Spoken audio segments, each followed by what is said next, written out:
Nirvana mohajita sangadosha adhyatmanitya vinivritta kama dvandvarimukha sukhadukkha sangar kachantya buddha padam avyam tat. Those who are free from false prestige, illusion, and false association will understand the eternal, but done with material lust, who are free from the duality of happiness and distress, and who unbewildered know how to surrender unto the Supreme Person, attain to that eternal kingdom. To Prabhupada's purport. The surrendering process is described here very nicely. The first qualification is that one should not be deluded by pride, because the conditioned soul is puffed up, thinking himself the Lord of material nature. It is very difficult for him to surrender unto the Supreme Personality of Godhead. One should know by cultivation of real knowledge that he is not the Lord of material nature. The Supreme Personality of Godhead is the Lord. When one is free from delusion caused by pride, he can begin the process to surrender. For one who is always expecting some honor in this material world, it is not possible to surrender to the Supreme Person. Pride is due to illusion. For although one comes here, stays for a brief time, and then goes away, he has a foolish notion that he is the Lord of the world. He thus makes all things complicated, and he is always in trouble. The whole world moves under this impression. People are considering the land, this earth, to belong to human society, and they've divided the land under the false impression that they are the proprietors. One has to get out of this false notion that human society is the proprietor of this world. When one is free from such a false notion, he becomes free from all false associations caused from familial, social, and national affections. These faulty associations bind one to this material world. After this stage, one has to develop spiritual knowledge. One has to cultivate knowledge of what is actually his own and what is actually not his own. When one comes to an understanding of things as they are, he becomes free from all dual conceptions, such as happiness and distress, pleasure and pain. He becomes full of knowledge, then it is possible for him to surrender to the Supreme Personality of Godhead. Let's go over the verse again. Nirmana moha jita sangadosha adhyatma nitya vinivritta kama vanvara sukhadukkha sangha vichanyamudam padam avyam tat. Those who are free from false prestige, illusion, and false association will understand the eternal, who are done with material lust, and who are free from the dualities of happiness and distress, and who unbewildered know how to surrender unto the Supreme Person, attain to that eternal kingdom. Namo Vishnu Padaya Krishna Prasthaya Bhutale Srimate Bhaktivedanta Swami 13.03.2021 Namaste Saraswati Deve Gauravani Vacharane Nirvishesha Srinivadi Paskyatyade.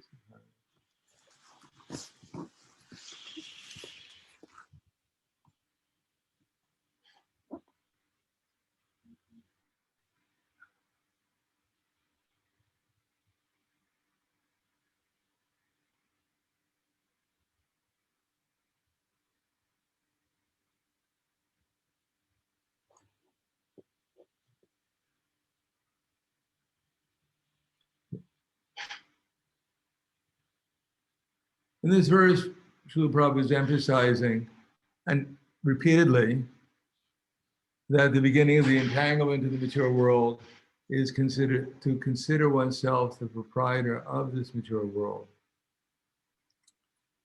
And because of that, one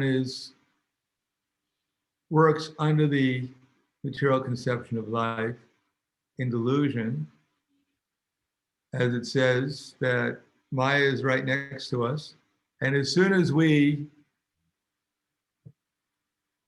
turn our face away from Krishna, then at once Maya is there to slap us down. Now, generally speaking, the question is, how does Maya work in order to put us into illusion?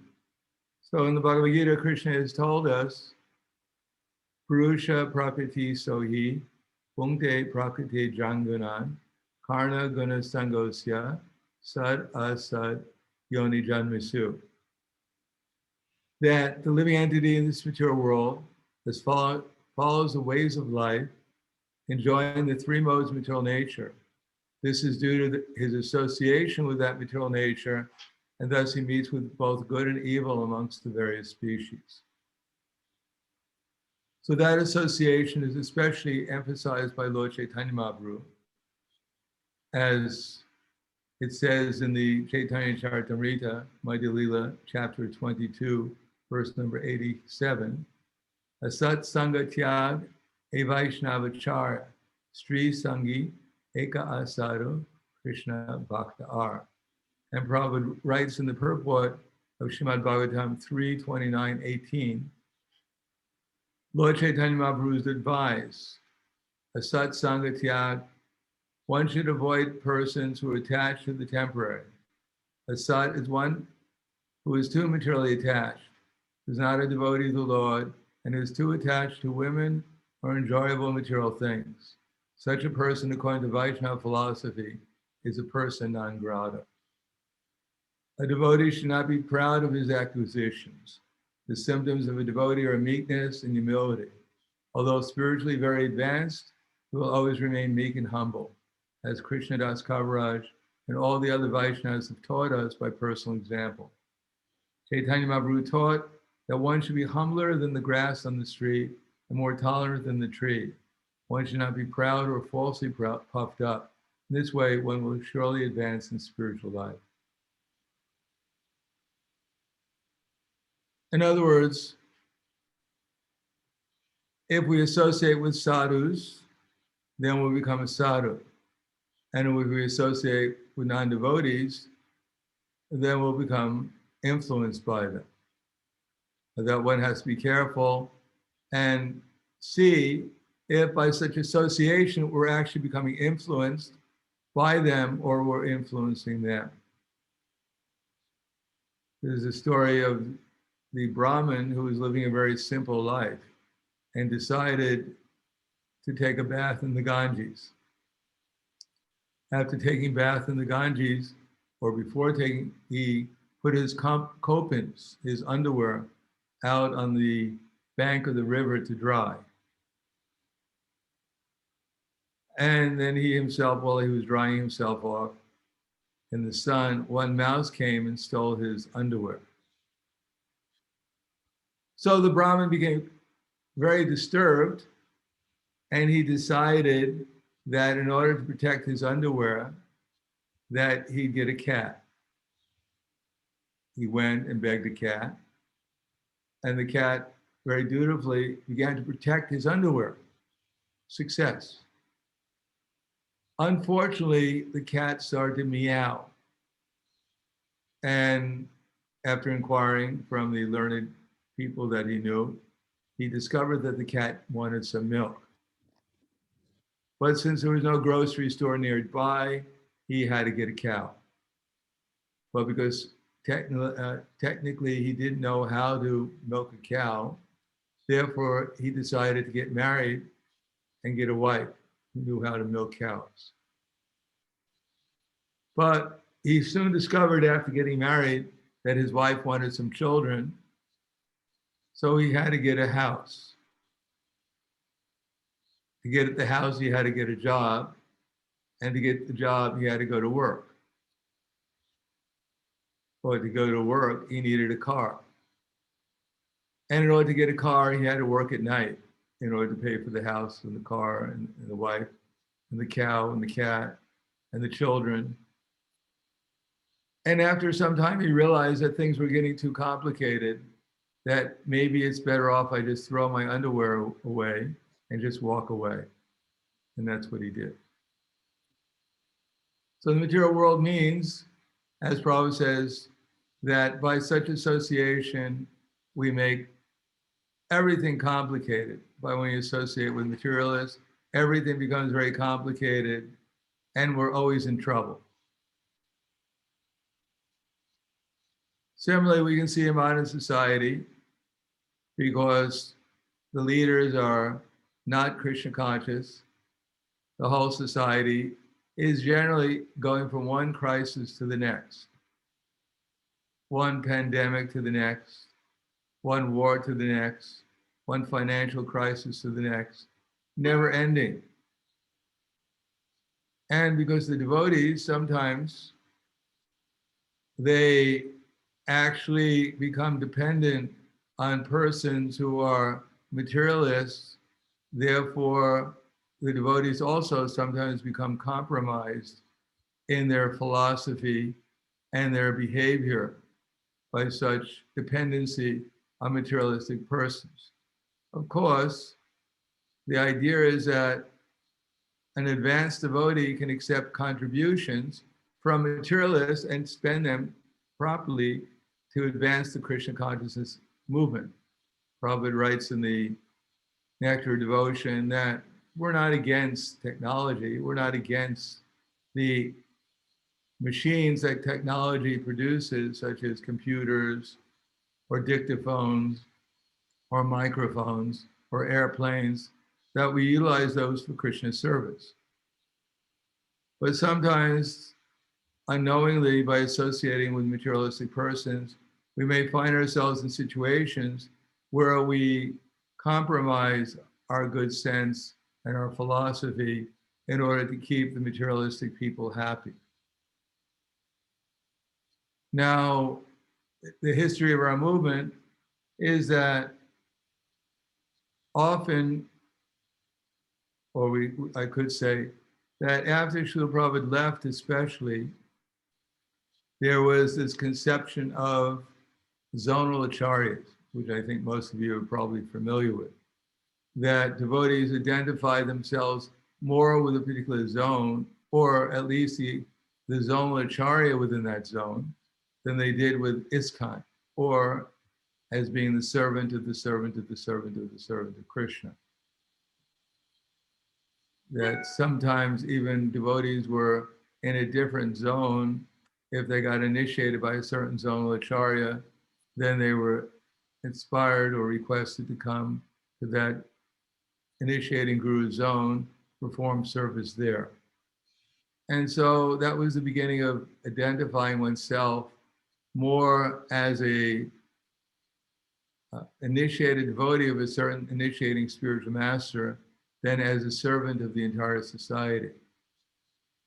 Now, of course, if the spiritual master teaches his disciples that your real identity is dasa, dasa, anudasa, that you're Krishna is the servant of the servant of the servant of Krishna, and in such teaching, they learn properly how to reciprocate the loving exchanges with devotees, not according to their country that they're born in, their particular race, or even their gender, or even who they're initiated by, but to see every devotee according to the level of spiritual advancement that they've achieved, and serve and appreciate and love them appropriately. So Srila Rupa Goswami tells us that if one is more advanced than oneself, if one is more enthusiastic in devotional service, and one is more appreciative of the other devotees, and at the same time more steady, more strict in following the principles of devotional service, then we can learn from such a devotee how we can love the devotees, appreciate them more, and also become more steady in our service, in our sadhana. And for the devotees we see on the same level as ourselves, then we should cooperate with them to help spread the Krishna consciousness movement. Spreading the Krishna consciousness movement means that even in our home, we have a program. We chant Hare Krishna with our family, with our husband and wife and children, or maybe we have some friends who join us for the program. So this is also cooperation, hearing and chanting together. And sometimes we may go out on Hari Nam and try to inspire others to take up the process of devotional service. And we go out together, chanting together, distributing books together, distributing prasadam together. So this is also cooperation. And when we find someone who's not as aware of the process of devotional service and not as aware of how we can appreciate the devotees and not as aware of what the process of devotional service is, then we could try to help that devotee elevate themselves to a higher level of pure devotional service.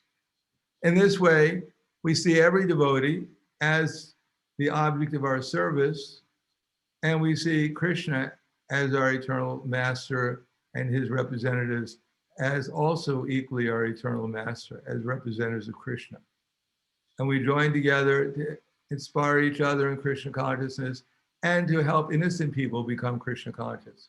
And at the same time, asat sangatyag e vaishnavachara. We have to be careful that we don't become so much dependent on materialists that we lose our sense of not only appreciation of the devotees, but even care for the devotees. That buildings become and projects and everything else becomes more important than the welfare of devotees. That it's not that, well, as I said, there was some idea that, well, Prabhupada had the idea that in order to keep our society together, we should have a GBC. Prabhupada, from the very early days of ISKCON, created a GBC so that the GBC could try to unite the movement together in unity and diversity. Unfortunately, after Srila Prabhupada left, in spite of all the training that Prabhupada tried, the GBC became eclipsed by other forces which became more powerful than the GBC, more influential. And therefore, elements of unwanted association were also introduced. Unwanted conceptions were also introduced, such as if you are born in my zone, or if you live in my zone, then you have to take initiation from me. And therefore, people were told who to take initiation from, not on the basis of their own understanding of Guru, Sadhu, and Shastra, their own vision of who to take shelter of, but were based upon material considerations of being born in a certain place. Now, of course, we know, unfortunately, there was some difficulty because of that, although these devotees who had the difficulty were among Srila Prabhupada's closest followers. But even if an unwanted conception enters into the movement, then it can create quite a bit of havoc. Now, after the Zonlacharya system was eliminated for the most part, still the idea of loyalty, strict loyalty to the Guru, which is good. We should be 100% loyal to our initiating Guru, and he should teach us how to become servants appropriately of all the other devotees, not one or two devotees, but all the devotees, so that we can actually create a spiritual family. But with the big acharyas that were created and were subsequently created afterwards, due to the fact that some devotees are more charismatic, perhaps, more advanced in devotional service, or sometimes more interested in making disciples, for maybe out of mercy or out of other reasons. And therefore the DVC, because it never created a very clear vision for our mission or our process of fulfilling that mission, the prominence of gurus within our society remain the same to a certain extent. Although there were some attempts to create a vision and a mission for our society, nothing really substantial has come about so far. And therefore, certain charismatic leaders, they have more influence than others, or certain leaders who, for one reason or another, created more followers or disciples, or receive more material assets to use in Krishna service, became more influential, which is not wrong as long as they used it for Krishna service appropriately. And that's supposed to be the job of the GBC. But nowadays we find also that if we rely upon our leaders in ways which are inappropriate, for instance, it is not because I'm an initiating guru, therefore I know everything about what my disciples should do. I'm not necessarily the best marriage counselor. I may not be the best healthcare counselor either. I may not be the best financial advisor for my disciple.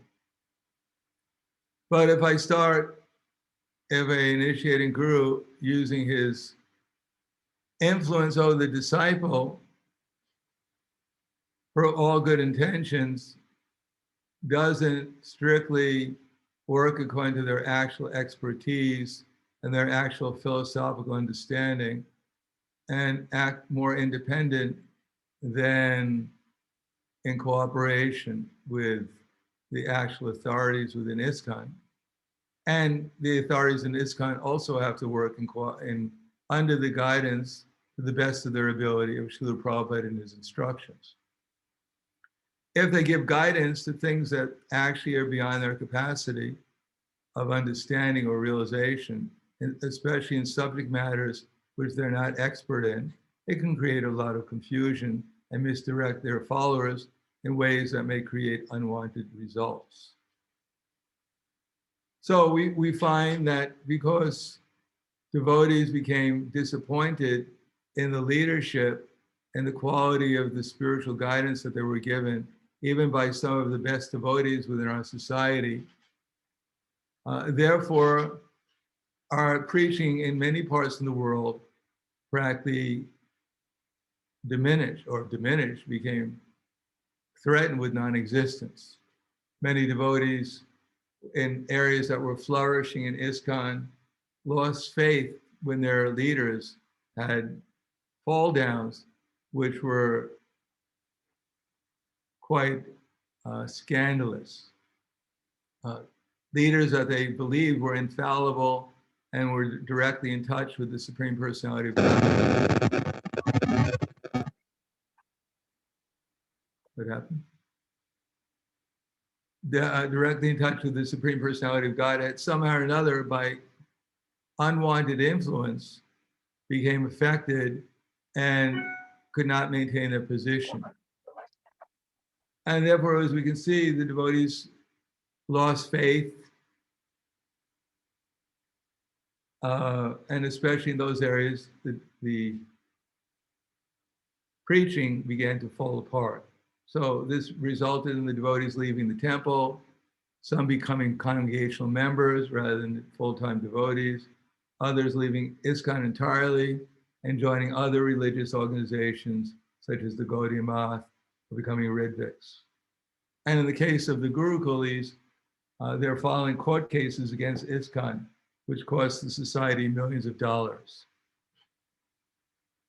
So this is a very important thing, that now that we're faced with this COVID-19 and devotees are wondering what they should do and what they should not do, it's important to actually look for authorities who are unbiased to decide what to do, what not to do.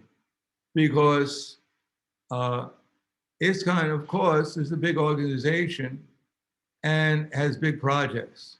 And some of those projects are dependent upon persons who have interests. They may not be 100% engaged in pure devotional service, but they're well-wishers of the society, and they give substantial donations because of their position within the material society. They have accumulated a lot of wealth and influence, and they can help the society in many different ways. But on the other hand, if they're engaged in collecting the money from areas such as medical areas and other things which may compromise their own, well, for them it's not a compromise, it's just very clear that this is their means of gaining money and livelihood, and they're enthusiastic about doing it. And at the same time, they may have some sentiment for our devotees, for Srila Prabhupada, for our movement, and they give donations, and they may be expecting a certain amount of reciprocation from ISKCON, and they certainly don't expect anything which would run contrary to their own interests, since they're giving donations to ISKCON, and they expect some reciprocation also from ISKCON. So sometimes that may compromise the information coming from our leadership, because they may feel in a position where they are not free to either investigate things properly or to express things properly to the society. Similarly, we have many, many congregational members who are devotees or aspiring to become devotees or friends of the devotees, and they also are many times professionals in the medical field, but they themselves have been trained in a certain way, in a certain conception of what medicine is, and therefore they're engaged in an occupation where freedom of thought is not very much appreciated. Freedom of investigation of thought. If they want to maintain their position in that particular occupation, generally speaking, they have to follow certain protocols. But because they're in a very prominent position within society, therefore they also have very kindly, they give donations to the society, and they participate in the society's activities, and they're recognized as authorities in a particular field, but that as authorities in that particular field may not be unbiased in their presentation what would actually benefit devotees at this particular time during this crisis. Therefore, it's good to seek out not only standard medical advice coming from what would be called certain fields of medicine, but to actually try to see things from other points of view, which may not be so much compromised by their circumstances. Of course, modern society is going in a certain direction, and that may be difficult. Not only within society, people find it difficult to seek such unbiased understanding of things, but also within ISKCON, sometimes it becomes very difficult when we see our leaders inspiring and directing us in a certain way, and we become confused because these are our leaders. We want to be loyal. We want to serve Srila Prabhupada. We want to serve his mission. So those are all very important, and we should cooperate in the mission, and we should be loyal to ISKCON, but we should also use our intelligence in the personal decisions that we have to make, as much as we can make them, that doesn't run contrary to the laws of the government or would put ISKCON in a bad light.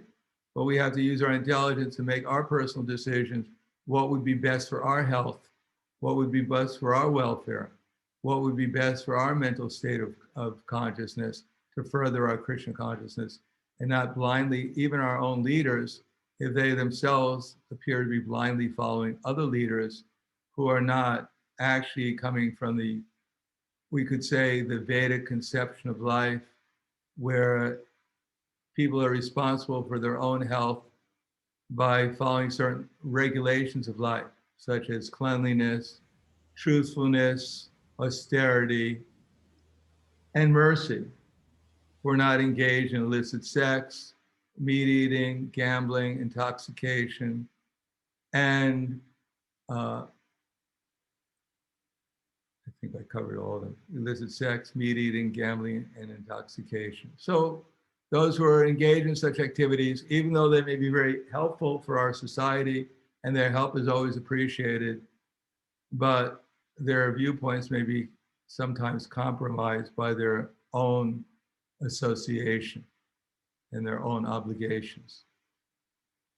So again, the fine line between taking contributions from people and utilizing them in Krishna service for the propagation of Krishna consciousness is a very tricky situation. Prabhupada writes in the Nectar of Instruction that in verse number 4, that we have to be very careful about who we accept contributions from, because otherwise it may materially affect us. Chaitanya Mahaprabhu, for instance, said in the Chaitanya Charitamrita that if we accept food, even food from non-devotees, our minds will become wicked. And if we accept contributions from people and they're not devotees and they're not strictly utilized according to Prabhupada's desires, mood, and instructions, then we may become influenced by such association and our devotional service will become slackened. So Queen Kunti says in the Chaitanya, in the Srimad Bhagavatam, Janmaishwarya Shruta Shivir Edamanak Madak Puman Naivahatya Vudatum Vai Tvam Akinchana Gochara. That anyone who is too much interested in Janma, Aishvarya, Shruta, Shrivir, that is, anyone too much interested in high birth, the material education, bodily beauty, or influence, material influence, then they cannot chant Hare Krishna with feeling. In other words, being interested in getting things for Krishna's service is not exactly what this means. It means that if one is hankering for more and more material achievements in the realm of getting a better and better position in the material world, getting more and more recognition, getting more and more influence, getting more and more material education and learning, then the result is that it may compromise the devotee. So one will not approach the Lord with such sincere feelings. In other words, pride comes before the fall. If I think I'm gaining something materially and that becomes the concern of my existence, then I'll become full of pride and I won't be able to chant the holy name with feeling. So Prabhupada writes in the purport of Antya Lila 3:139, this is concerning a prostitute. The prostitute had tried to seduce Haridas Thakur, but Haridas Thakur, being a great devotee of Lord Krishna, always absorbed in meditation on Krishna's name, form, quality, and pastimes, then she was not able to influence Haridas Thakur.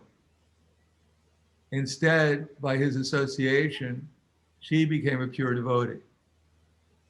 But becoming a pure devotee wasn't enough. Haridas Thakur requested her, first of all, to take all her belongings that she had acquired from her sinful activities and distribute them to the Brahmins and to the Vaishnavas. And after doing so, come back and receive instructions from him, which she did. And she stayed in one place in front of a tulsi bush. And she chanted Hare Krishna day and night and accepted alms from those who came to visit her. To have association with a former prostitute who had now become a great devotee of Lord Krishna. So Prabhupada writes, following the instructions of Haridas, pure Vaishnava does not personally take even a single paisa from anyone, but he induces his followers to spend for the service of the Lord whatever possessions they have. So we certainly want to get prominent people in our society to contribute and help our society push forward important projects that we have. But we have to be careful that it's not done at the expense of our own Krishna consciousness and what to speak of the Krishna consciousness of the devotees within the society and what to speak of their health and welfare. And even if sometimes our leaders appear to be not so much conscious of those things, still it is our responsibility to keep that consciousness, to keep the goal of our lives in clear view, and to try to seek out those who actually have our interest at heart in terms of keeping ourselves advancing in Krishna consciousness. And even on the material platform, those who are not necessarily, who apparently interested in material profit, or those who are trying to influence by excessive propaganda to their point of view, trying to embarrass everyone so that everyone thinks that they're left out unless they actually adhere to a particular social norm. So whether it begins with the country, thinking ourselves to be born in a certain country or a certain race, a certain gender, or even certain allegiance to some part of ISKCON, those things should not cloud our intelligence. That one has to realize that these affections that we have solely by identifying with these things can actually take away our intelligence and not realize ourselves as the servant of the servant of the servant of Krishna. And we ourselves will be responsible ultimately for ourselves if we make wrong decisions on that basis. Therefore, Srila Prabhupada gave us his books and he gave us the guidance of his representatives. So one is as good a representative of Srila Prabhupada as much as one actually follows his instructions and his example and teaches us, as Krishna says in the Bhagavad Gita, activities performed in knowledge strengthen one's advancement in real knowledge. So we should always be careful that we're clear why we're doing something. If you go to the store and you want to buy something at the store, which most devotees usually hopefully don't do, and you read the package, the label on the package, of course that's sometimes necessary,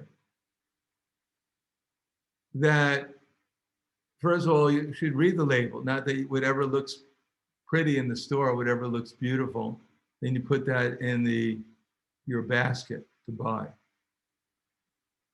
Prabhupada said it's just like if you go to a drugstore and you enter into the drugstore and you look at the medicine that's available and you see it has many beautiful bottles and you buy one because it matches your dhoti or it matches your dress, and that's the criteria which medicine you take. That could create very disastrous effects on your health. Similarly, if we go to the supermarket, before we buy some food, we should first of all read the label and see what's the ingredients of the food. And if we can't even understand what's on the label, because it's in so many chemical equations are on the label, that you'd have to have a PhD to even understand what some of them are, PhD in chemistry. Then before we buy such food, we should probably write down the label or the ingredients and go do a little investigation to at least find out what the ingredients are. So first of all, we should be careful before we buy something, we should know what the ingredients are. And then we should do some research to find out what their effects are. And if we don't do that, we just buy anything we like that seems interesting or that our friends told us they liked. And we don't read the label and we're not aware of what the effects of the ingredients are, then we ourselves can blame no one else but ourselves, whatever effect the food has on us. In the same way, the medical companies in any branch, whether it's Ayurveda or allopathic or homeopathic, whatever it is. They're always telling us that what they're offering us is absolutely good and there is no side effects. There's nothing to worry about. Just trust us. But we should have some basis of trusting someone. As Prabhupada says in the Bhagavad Gita, blind following and absurd inquiries are condemned. One should not only hear submissively, but one should get a clear understanding through submission, service, and inquiry. Sometimes it's comfortable to blindly follow. Then we don't have to worry about thinking too much. And sometimes we ask all kinds of questions. We're curious about so many things, but it may not actually be relevant for our own real, either spiritual or material well-being. And sometimes we just blindly follow an authority because we give up our own intelligence and we blindly follow someone. And afterwards, if something wrong happens to us or bad happens to us as a result, then we blame that authority rather than taking responsibility for ourselves. So again, here in this particular verse, Krishna says everything here belongs to him. And therefore he wants us to utilize everything for his service. But when we become involved in material energy, then often we become involved in material concepts due to association. That's what everyone has been taught since the beginning of our lives, that we've been born in a certain country, we're of a certain gender, we have a certain religion, we have a certain family that we come from. So these are not untrue. They have some basis of reality with them, but these are simply products of the material nature. But we ourselves are different from the material nature. We ourselves are spiritual beings who are now within a certain body. And this body is meant for Krishna's service. And to find out what Krishna wants us to do with his body, how he wants us to think with our minds, what kind of mood we should be in, and what kind of intelligence we have so we can see things properly, that is what we should endeavor for, both on the material platform as well as on the spiritual platform. Prabhupada once said that if someone cheats you, then that's a reaction for your sinful activities, to allow yourself to be cheated. So it is not that because we're devotees, everyone will treat us so nicely, no one will try to cheat us, and Krishna will protect us. Yes, Krishna will protect us by giving us intelligence how not to get cheated. There's a story of one follower of Lord Jesus Christ. And he believed very sincerely that the Lord would always protect him. But one day in his city or his village, he got the notification, as the other members of his village got the notification, that the dam that was nearby was going to break and that the whole village would be flooded and their lives would be in danger. So all the residents of the village began to evacuate the village. Trucks came to evacuate them. And they requested him to also leave the village. But he said, no way. You have no faith in the Lord, Jesus. Jesus will save me. So all right, they couldn't force him to leave, so he stayed there. The dam broke, and the water flooded the entire village, and he had to take shelter in his attic.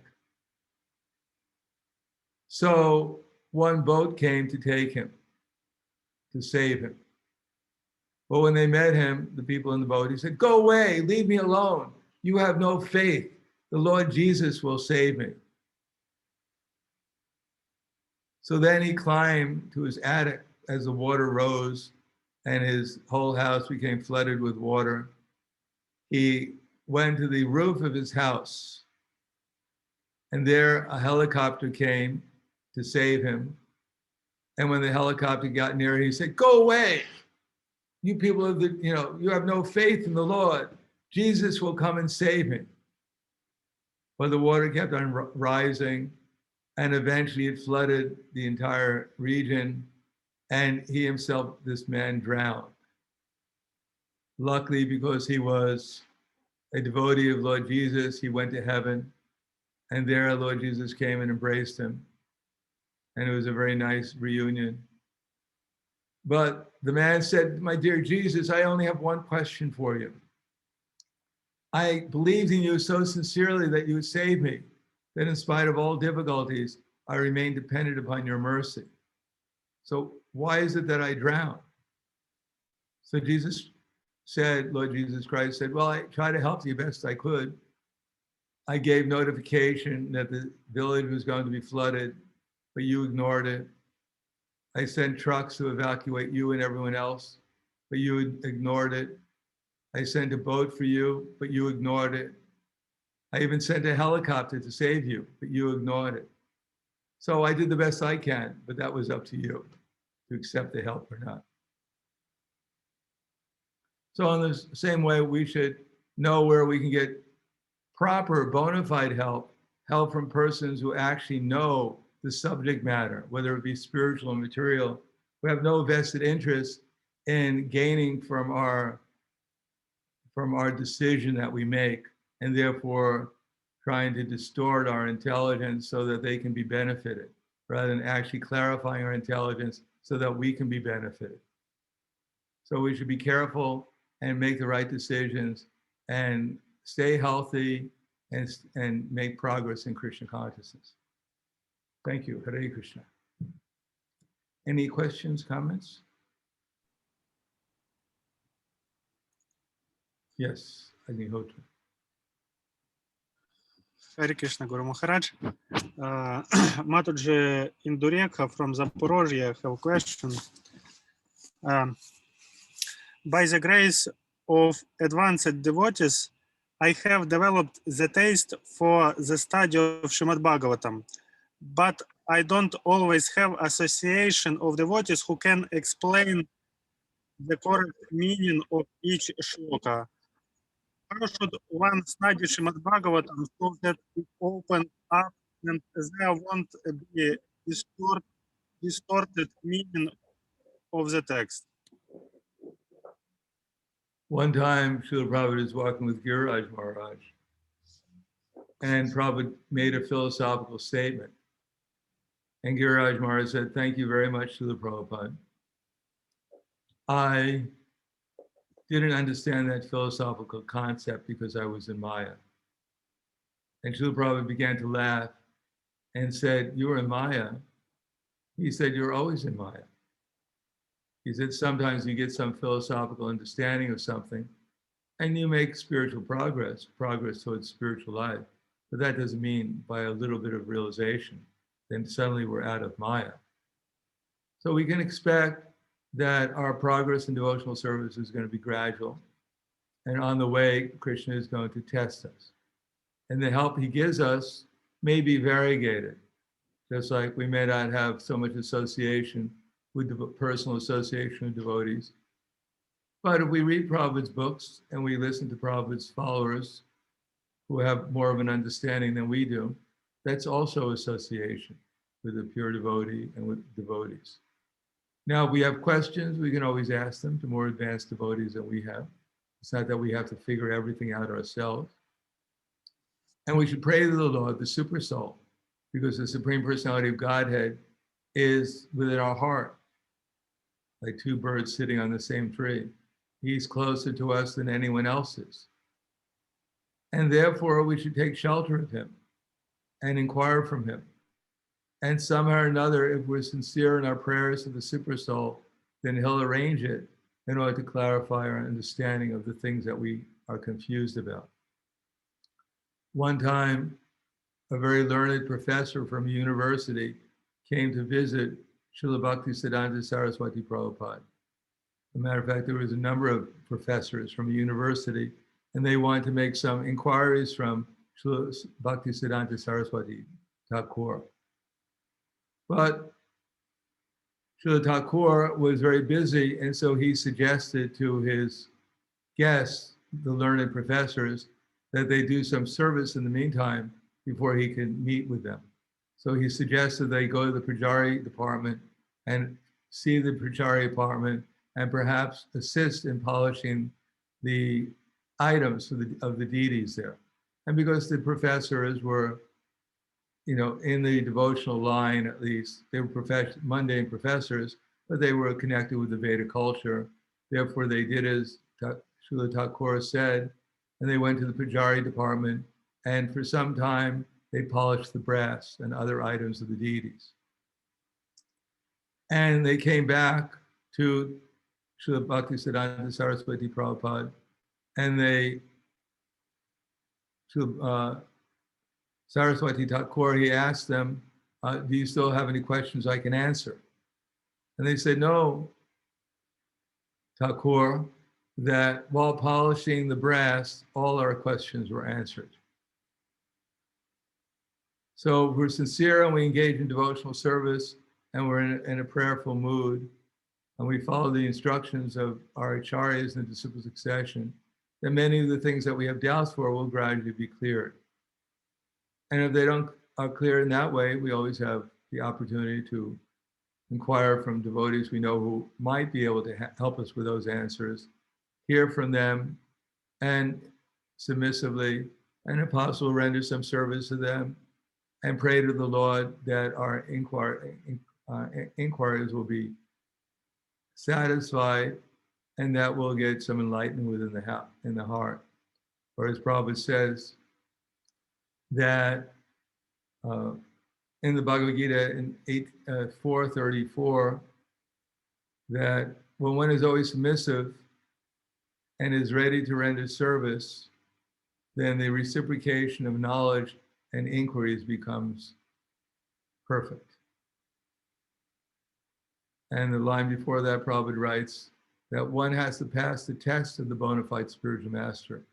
And when he sees the genuine desire of the disciple, then he automatically blesses the disciple with genuine spiritual understanding.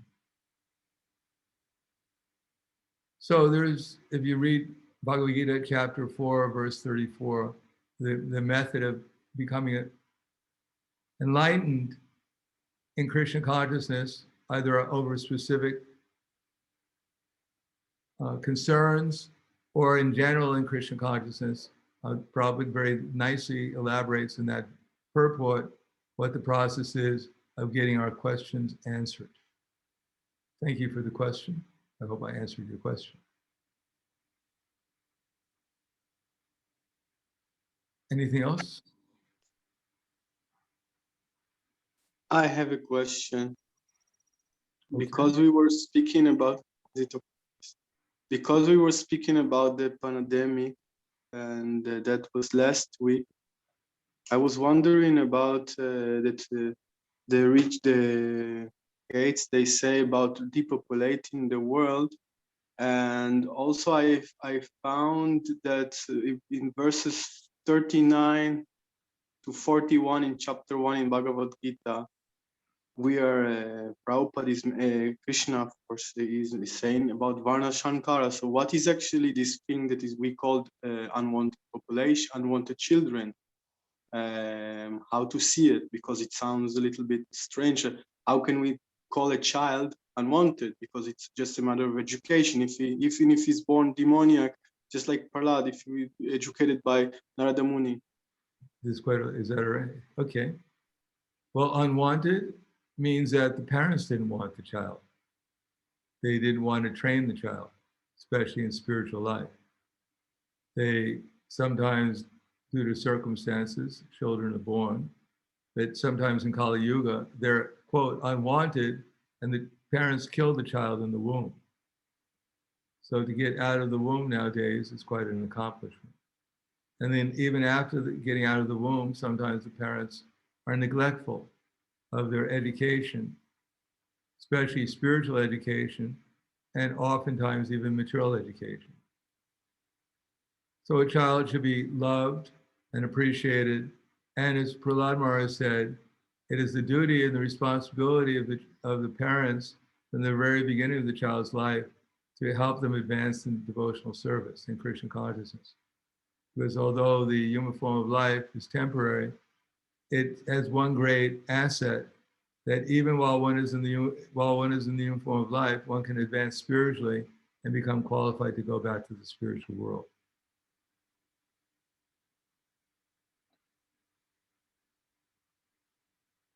Is that right? I will listen in the recording. I will try to understand. Okay. Anything else? After all, whatever is happening, not a blade of grass moves without Krishna's desire. So we shouldn't think that if something is going on somehow or another, it's outside of people getting their rightful results of their activities under the jurisdiction of the material energy or the spiritual energy also, depending on which energy people are working under. That Krishna is in charge, he's perfect. Whatever he does is perfect. Whatever he instructs his material energy to do is also perfect.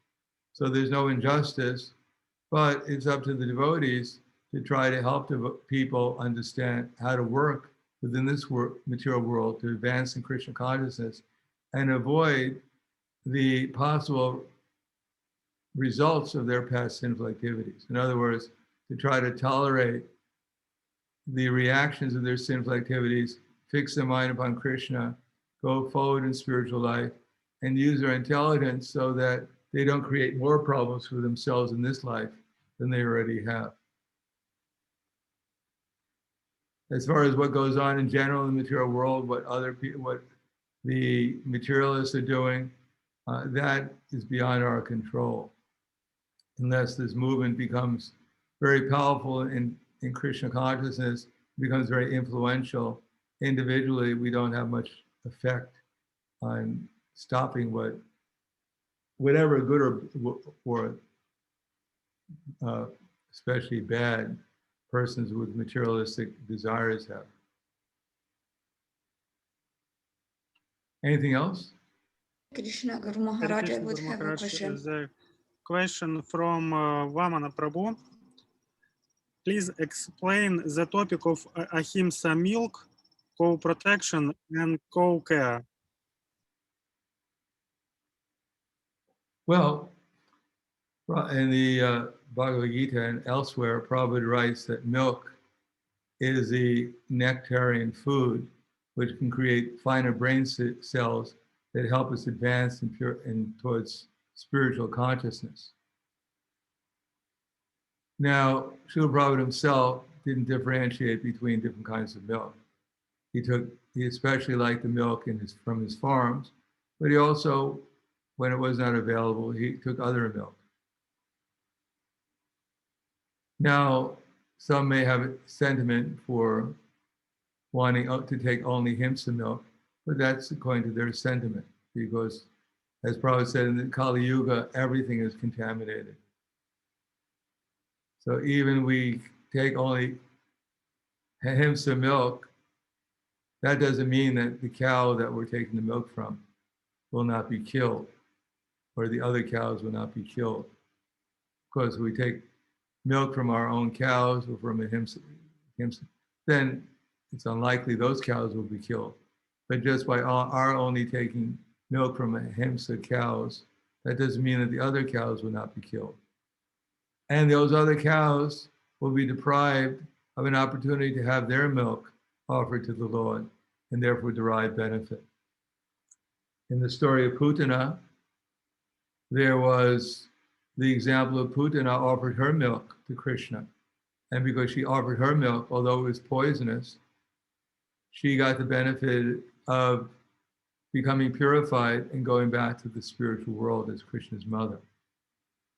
So Prabhupada writes that even if a witch such as Putana could become benefited in such a way by offering her milk to Krishna, so we can understand that anyone who offers things to Krishna, even though sometimes not with the right intentions, will become benefit. And Prabhupada gives the example, if one offers a flower to Krishna, then that tree that the flower came from will also be benefited. So it's a complicated subject, and different devotees have different feelings and understandings of it. But in general, we should try to see things from a broad perspective and see, what our own decision will be. There are many factors in it, and it wouldn't be possible to go over it in such a brief period of time. Is that all right? Okay. Anyone else have another question? Hare Krishna Guru Maharaj, thank you so much for the class. Prayasundari Devidasi has her question, please. Okay. Hare Krishna Guru Maharaj, please accept my obeisances. I actually have two questions, but I don't think there will be time for both of them. Okay. You mentioned that in the time of the zonal acharyas, buildings became more important than the welfare of devotees. I want to ask, if such a thing happens, if we see that buildings become more important than the welfare of devotees, what should we do if we are not in a position of authority to make any decision on this matter? Well, thank you for the question. To clarify, I didn't mean that only buildings became more important than the devotees. I didn't imply that those who had taken the role of initiating spiritual masters were not interested in their disciples. I know many of them were very concerned about their disciples. But sometimes when things become very complicated, our decisions will not be so much 100% clear exactly why we're doing things and what the effects of what we're doing, what that entails. So that may happen, especially when we're not completely pure devotees. We're not clear in exactly what the ramifications may be. And even if we were pure devotees, that's up to Krishna, what will be. Prabhupada wanted buildings. He wanted programs. He wanted so many things that are within ISKCON that were there during the zonal acharyas times also. But he wanted especially the buildings, the projects, the whatever assets we had to be utilized to help devotees advance in spiritual life, to go from one level of Krishna consciousness to the next. So that's any leader, even though they may not be 100% pure devotees, that's always a big factor or a factor in their dealings with the devotees. But sometimes due to circumstances or due to association, one may forget at times making decisions how that will affect the spiritual advancement of those who are under or taking guidance from them. So as I said, that's up to us to ascertain. We don't reject anything material as being material, because these things are actually spiritual when they're used in Krishna service. The buildings are spiritual, the programs are spiritual, our service is spiritual when it's used in Krishna service. But we should be careful that it doesn't turn material by not neglecting our sadhana, by neglecting our reading of Prabhupada's books, by neglecting our properly associating with the devotees, by becoming too critical of the things that in our judgment are going wrong. So we have to be careful that we keep ourselves on the spiritual platform and not get entangled in bad association, not only externally, but even within ourselves. We can have bad association too, by maintaining our immature conceptions of things. So as Prabhupada said, we should be strict with ourselves, and sometimes we should be more lenient with others. We shouldn't necessarily question every decision the management makes as being protective of assets. And even if they were protective of the assets, still those assets belong to Krishna, and it's their duty to become protective of that assets. And if we have some question about our own welfare, then we have to be our service is voluntary. And so we have to see how to render service in such a way as to actually meet our own, to protect our own welfare, as well as much as possible, to follow the instructions and example of our authorities and those devotees who are more advanced than us. Krishna never told Arjuna to give up his intelligence. He told Arjuna to use his intelligence and then decide what to do. That's at the end of the Bhagavad Gita. He teaches he to Thakuru. So surrender, as Prabhupada said, doesn't mean to follow things blindly. As I said in the beginning of the class, blind following and absurd inquiry is condemned. One should not only hear submissively, but one should get a clear understanding through submission, service, and inquiry. Is that clear? Clara? Yeah, yes, thank you very much. Do you have time to ask the second question? Yeah, sure. Because you've repeatedly mentioned blind following and freedom of thought. And I wanted to ask, if we are told that we should not be independent-minded and we should only listen to our authorities, but I see that this is not according to what Prabhupada taught, and this is not according to what you are teaching now. How can we still use our intelligence and think for ourselves, but without being offensive or without showing disdain to those authorities who tell us that we should only listen and not be independent-minded? Well, they may be correct in the sense we should not be independent of Krishna, and Krishna and his representatives' instructions coming into super succession. But we should be independently strong from Maya to depend upon Krishna. So Prabhupada writes in a letter to Krsna in 1972 that part of our training is to teach devotees to be independently strong, to rely upon Krishna. So that doesn't mean to be independent of everyone, because devotees, they also represent Krishna. But we shouldn't give up our intelligence when we see things from a different point of view than our authorities see things. But we should see things from a different point of view based upon Guru, Sadhana, and Shastra. And then we should discuss it with the authorities, based upon our understanding of Guru, Sadhana, and Shastra, and see if we can come to an agreement. But if someone says that we should give up our independent thinking, then they have to show us where in Prabhupada's books he says that, where Prabhupada's instructions say that we should give up our intelligence and just follow blindly. I don't know if there's such a devotee who's saying that. Sometimes there are, but obviously it's not something that we should blindly accept either. Anything else? Thank you so much, Guru Maharaj. Thank you so much. Anything else? Is anything else I can help you with?